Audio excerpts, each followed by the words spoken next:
The Douay-Rheims Bible, the book of Joshua, chapter 2. 2 spies are sent to Jericho, who are received and concealed by Rahab. And Joshua, the son of Nun, sent from Shittim 2 men to spy secretly, and said to them, "Go and view the land and the city of Jericho." They went and entered into the house of a woman that was a harlot, named Rahab, and lodged with her. And it was told the king of Jericho, and was said, "Behold, there are men come in hither by night, of the children of Israel to spy the land." And the king of Jericho sent to Rahab, saying, "Bring forth the men that came to thee, and are entered into thy house, for they are spies, and are come to view all the land."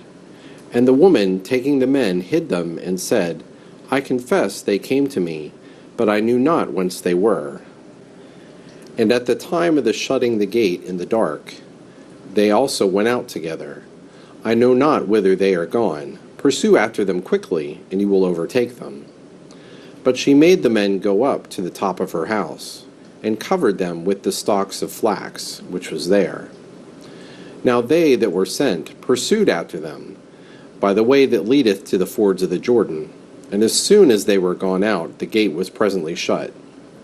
The men that were hid were not yet asleep, when behold, the woman went up to them and said, "I know that the Lord hath given this land to you, for the dread of you is fallen upon us, and all the inhabitants of the land have lost strength.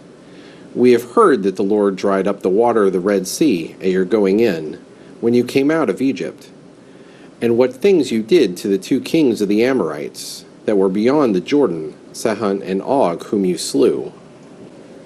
In hearing these things we were affrighted, and our heart fainted away.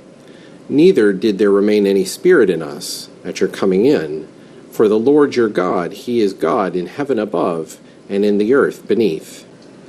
Now therefore swear ye to me by the Lord, that as I have shewed mercy to you, so you also will shew mercy to my father's house, and give me a true token, that you will save my father and mother, my brethren and sisters, and all things that are theirs, and deliver our souls from death." They answered her, "Be our lives for you unto death, only if thou betray us not.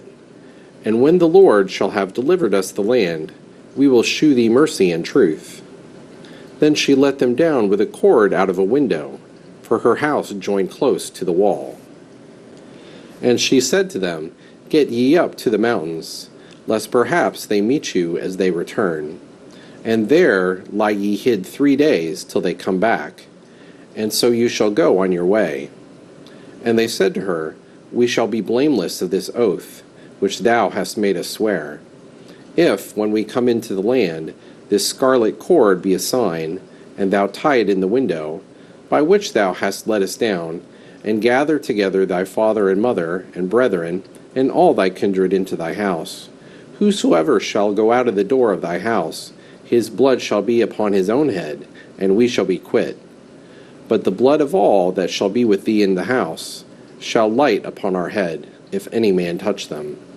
But if thou wilt betray us, and utter this word abroad, we shall be quit of this oath, which thou hast made us swear." And she answered, "As you have spoken, so be it done." And sending them on their way, she hung the scarlet cord in the window. But they went and came to the mountains, and stayed there 3 days, till they that pursued them were returned. For having sought them through all the way, they found them not.